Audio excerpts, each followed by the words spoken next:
여러분, 20세기 최고의 강해 설교자로 손꼽히는 사람이 영국의 마틴 로이드 존스인데, 로이드 존스의 평전에 보면 이런 이야기가 나와요. 이 로이드 존스와 로이드 존스 사모님이 두 분 다 의사입니다. 그리고 의사 중에서도 완전 최고 커리어를 가지고 있었던 사람들인데 하나님께서 부르세요. 굉장히 갈등을 하면서 하나님의 그 부름에 저항을 하다가 로이드 존스가 결국은 하나님 말씀을 전하는 종이 되겠다고 결심을 하고 자기도 사모님도 그 의사직을 내던지게 되죠. 그리고 첫 목회지가 어촌 샌즈필즈라고 하는 곳에 가서 목회를 하는데, 이곳에서 어떤 일이 벌어지는가 하니까 로이드 존스의 설교를 듣다가 사모님이 회심하게 되는 일이 벌어집니다. 목사 사모가 되겠다라고 결심했을 때 이 여자가 일반적인 기준에서 볼 때 예수 안 믿는 사람이었겠습니까? 보통 사람들보다는 좀 더 열심히 있고 더 주를 위해서 살겠다라고 하는 그 마음이 있었던 사람이죠. 그런데 그의 남편이 전하는 성경적인 복음 설교 앞에 로이드 존스 사모님이 나는 그동안 교회를 다녔던 사람이지 예수 믿는 사람이 아니었구나, 이 자각을 하고 거기서 깨지고 그 자리에서 예수님을 믿게 되는 일들이 벌어진다. 여러분, 예배당 안에 이런 일들이 비일비재합니다. 저는 여러분들 들으면 섭섭할지 모르겠지만은 여러분들을 다 신자로 생각하지 않습니다. 이 예배당 안에 신자는 저와 우리 집 사람 딱 두 사람밖에 없습니다. 여러분, 복음이 무엇인지 진짜 아십니까?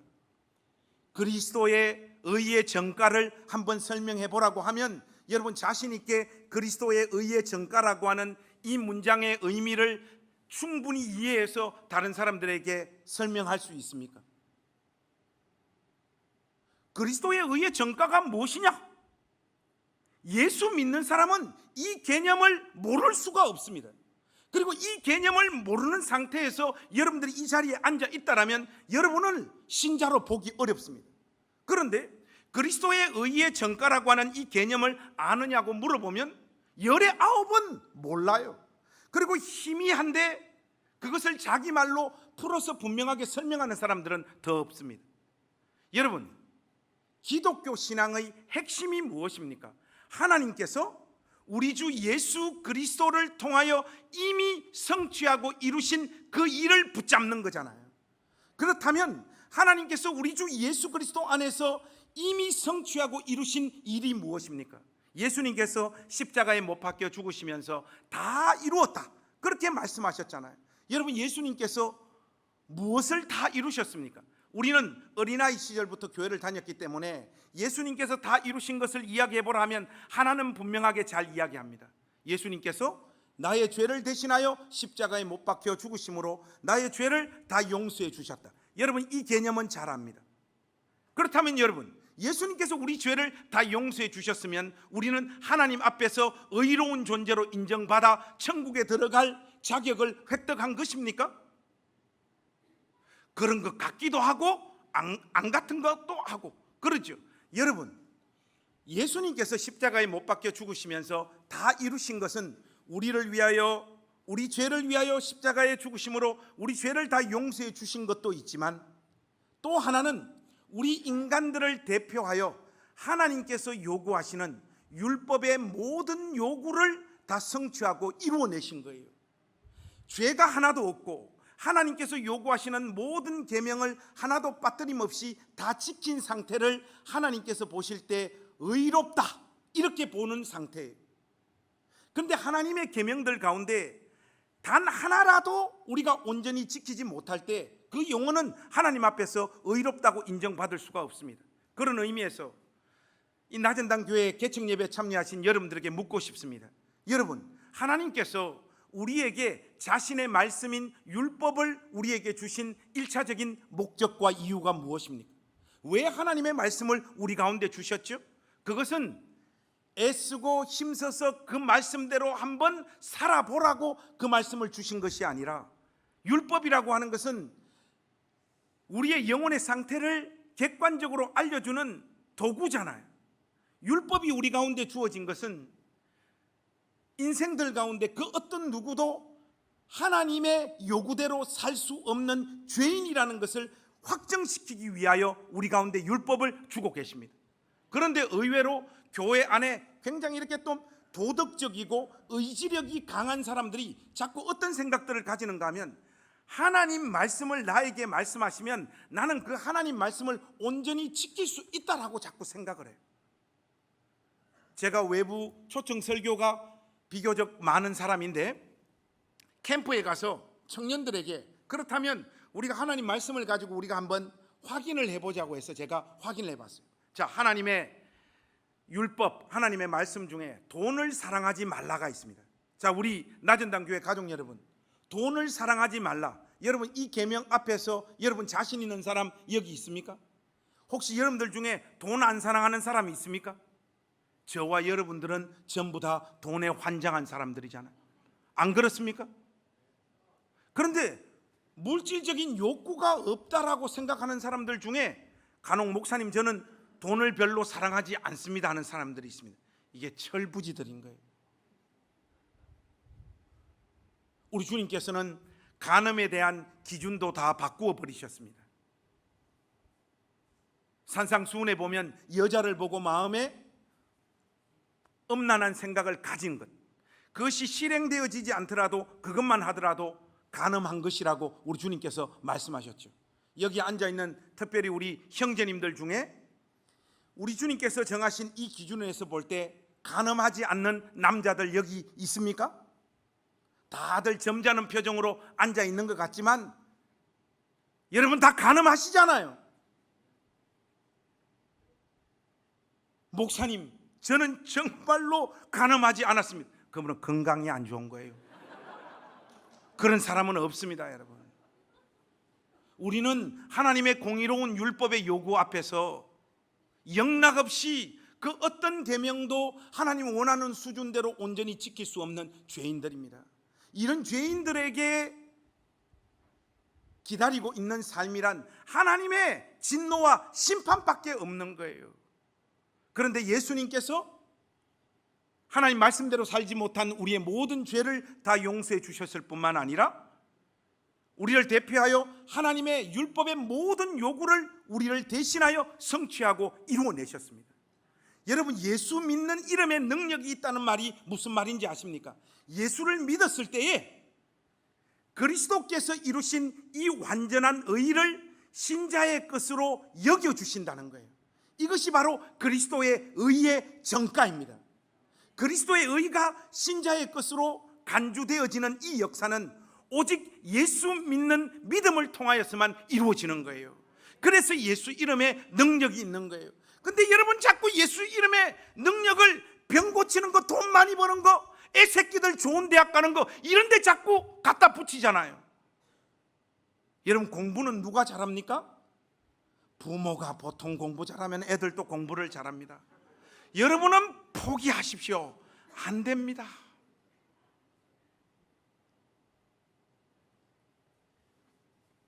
돈 버는 것도 마찬가지입니다.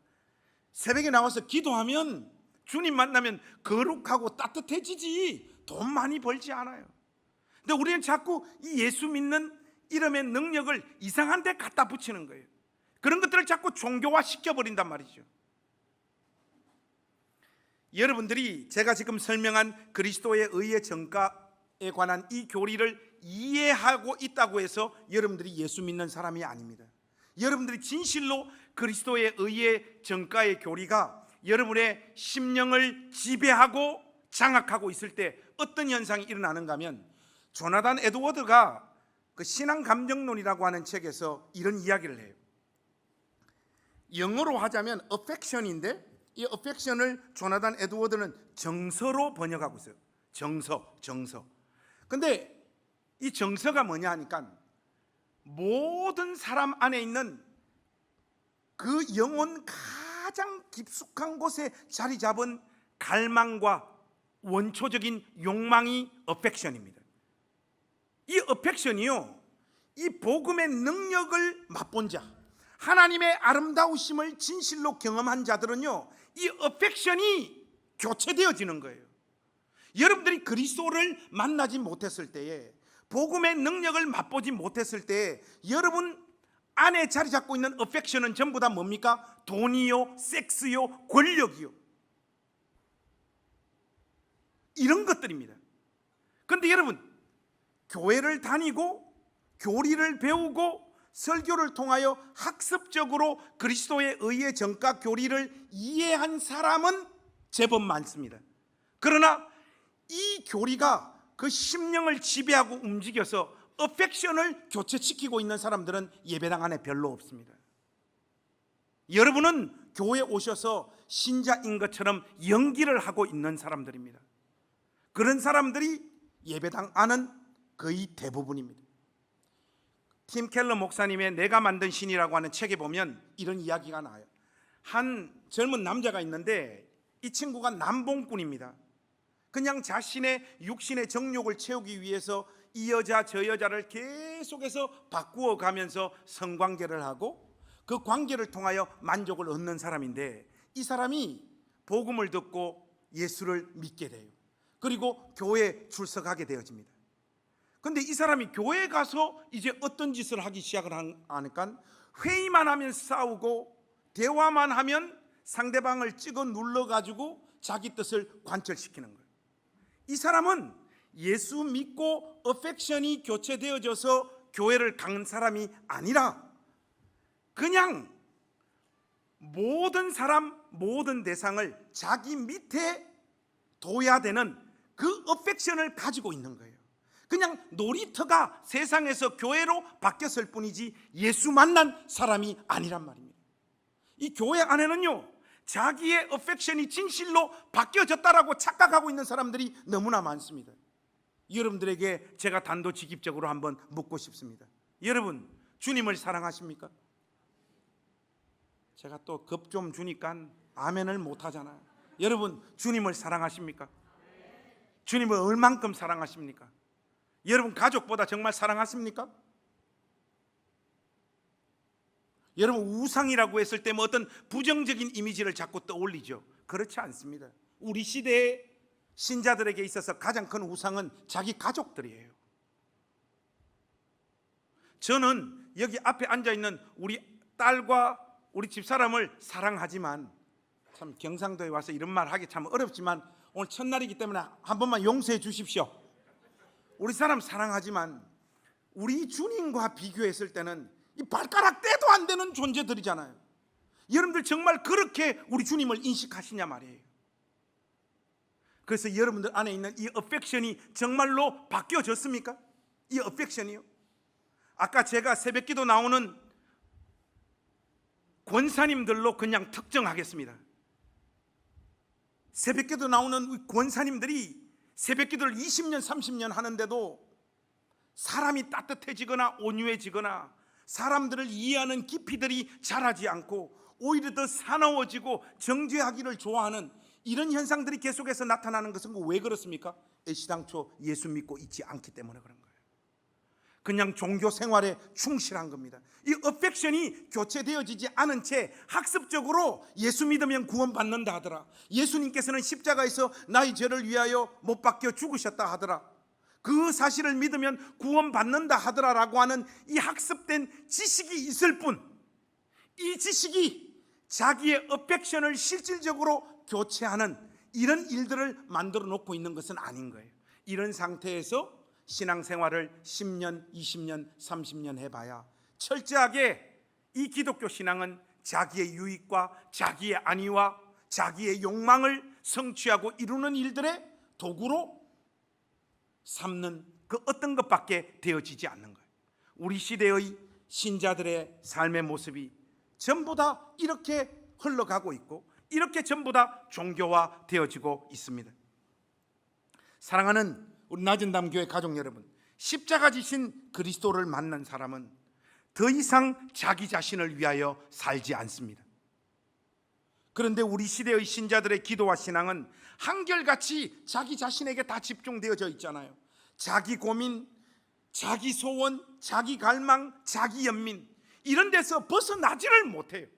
제가 수도권에서 사람들하고 목양실에서 사람들의 영혼의 상태를 점검하고 또 신방하면서 이야기를 해보면 우리 시대의 대부분의 신자들은 그냥 자기 문제에 빠져가지고 나오지를 못합니다. 예수 믿는 신자들 중에 우울증 환자들은 왜 이렇게 많은지 모르겠어요. 여러분, 저 말을 절대 오해하지 마십시오. 신자는 우울증에 걸리면 안 된다는 말이 아니라 왜 이렇게 우울증 걸린 신자들이 많냐고요. 여러분들에게 제가 진지하게 한번 묻겠습니다. 여러분, 1년 안쪽에 다른 이들을 위해 기도하다가 눈물 흘려 본 적이 있습니까? 하나님 형상대로 지음받은 내 옆에 사람이 무엇 때문에 한숨 쉬고 눈물 흘리고 자기 삶을 다 포기하고 싶어 하는지, 그 사람의 고민, 여러분 한번 진지한 마음으로 들어보신 적이 있습니까? 그리고 그에게 손을 내밀어 그와 함께 살고 그와 함께 죽겠다라고 하는 마음을 품어본 적이 있습니까? 없습니다. 여러분, 우리가 어펙션이 전혀 교체되어지지 않은 채 학습된 예수 믿기만 반복하고 있는 것이 우리 시대의 신자들의 객관적인 모습이지 않습니까? 여기 와서 첫 예배를 드리며 낮은 담 교회를 이제 세워가야 되는데, 저와 여러분들이 진실로 어떤 교회를 세워야 할까요? 신약신학자 게르하르트 로핑크가 쓴 예수는 어떤 공동체를 원했는가, 이 책에 보면 로핑크는 예수님이 원하셨던 공동체를 대조사회라고 말을 합니다. 대조사회, 이 세상의 가치와 거꾸로 가는 공동체라는 말이죠. 이 대조사회를 보여주는 한 토막의 이야기를 이 로핑크가 그 책에 담았는데, 초대교회 시절이 지나고 속사도 시대 때 있었던 이야기인데, 한 형제를 보니까 일주일 동안 밥을 굶어요. 쫄쫄 밥을 굶고 배가 고파서 숨이 꼴딱꼴딱 넘어가는 형제를 한 형제가 봤습니다. 그리고 이 한 형제가 그 모습을 보고 떠났다가 일주일 뒤에 다시 나타납니다. 양식을 가지고. 근데 제3자가 그 모습을 보니까, 아니, 이 사람을 구제하고 도울 만한 돈이나 양식이 자네한테 없는데 어떻게 이 양식을 어디서 구해왔느냐 하니까, 이 배가 고파서 숨이 넘어가는 이 형제를 보고 일주일 동안 자기는 밥을 굶고 금식을 해서 그 양식을 모아서 이 형제를 먹이기 위해서 이 양식을 가지고 왔다는 거예요. 여러분, 이것이 바로 대조사회입니다. 세상은 흉내낼 수 없는 압도적인 섬김, 사랑, 함께 사는 역사, 이것이 대조사회입니다. 세상은요, 몸부림치고 흉내내려고 해도 흉내낼 수가 없고 죽었다 깨어나도 이 길을 갈 수 없습니다. 거듭난 신자들이 모인, 어펙션이 진실로 하나님 앞에서 바꾸어지고 변화되어진 신자들만이 만들어낼 수 있는 문화가 대조사회라는 것을 여러분 기억하십시오. 우리 낮은 담 교회가 바로 이런 교회 되어지기를 소망합니다.